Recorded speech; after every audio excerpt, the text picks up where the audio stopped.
Itu dia, legenda kembali. Modenas KLX 230 dari adik dia KLX 150.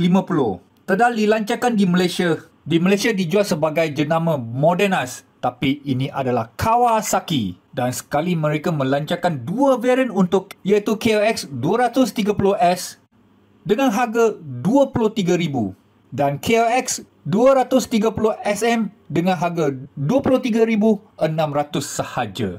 Jom mari kita tengok apa yang berbeza dari varian S dengan varian SM ini. Untuk KLX 230S, varian ini khas untuk off-road tapi juga boleh pakai on-road. Ia lebih kepada sebuah motor motocross. Dan ini KLX 230SM pula, ia lebih kepada sebuah motor motard.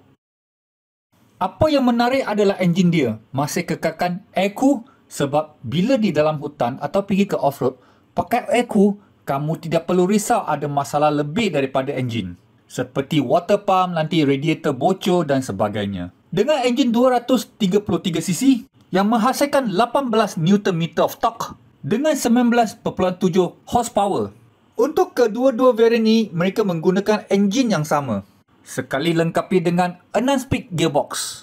Untuk varian S, ia datang dengan fork 37mm dengan 200mm wheel travel. Dan untuk suspensi belakang pula, dia datang dengan aluminium swing arm siap dengan adjustable preload monoshock dengan 223 wheel travel. Dan depan datang dengan rim 21 inci dan belakang 18 inci.